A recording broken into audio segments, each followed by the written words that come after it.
we have some good players who have not been signed yet. Mm-hmm. And it is surprising to many that somebody of Dallas Keuchel's ability or Craig Kimbrel's ability is not signed. Does it alarm you at all? Look, I have confidence that the market will ultimately clear, that they will find deals.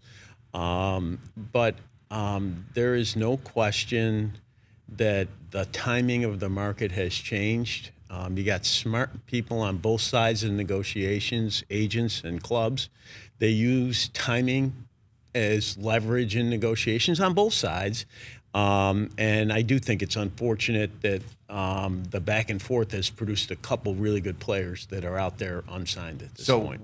Is there any push at all? Because you see, so much being discussed in the NBA about July 1st. That's the day. Yeah. And the NFL, when their new league year opens up, so much activity happens on one day, and both leagues can use that as a spotlight. Obviously, your league does not have a salary cap, and obviously the salary cap in both of those sports spurs actions right away. Is there, short of obviously a cap, which would be a whole different story, a movement afoot potentially within your office or your mindset to try and create a back end of free agency to push it all in a certain spot? Well, here's the problem with deadlines. You have to, deadlines, as you correctly point out, the calendar in both the NBA and the NFL is driven by their cap system. Right. We do not have a similar issue. So creating a deadline without ramifications associated with it, it's not much of a deadline.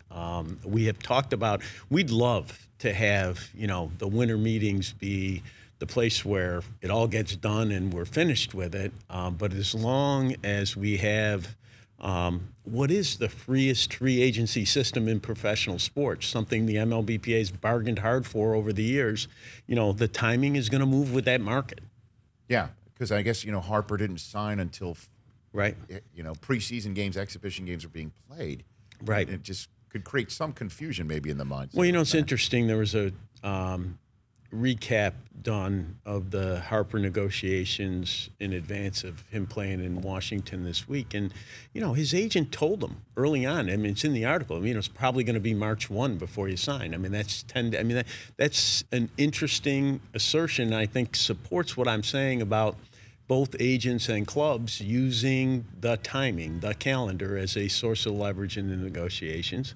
I think the other thing that the article made really clear is that, the timing of when you respond, right? Washington made a very early kind of preemptive offer to Harper, and at least if the article's accurate, took Harper's side a long time to get back to him. And so if it just to put a button on it, if you had your druthers, the winter meetings where everyone was out in Vegas, it was a week-long extra. I was watching on MLB Network and just seeing all the general managers pass by and all the bold-faced names from the sport pass by. If you had your druthers, it would be all done there, and you'd be wrapped up and marketing like crazy coming off of that. I think there's a positive and a negative, right? I think that the positive of, a flurry of activity when you own a week in December when it's your off season, that's a really great thing. The second thing it does is it puts it behind you. All the stories about who's signing, not signing, they're done. And you can move on, getting ready for the season and looking forward to who's going to be good and how the clubs are going to play. The Rich Eisen Show, weekdays at noon Eastern on Audience.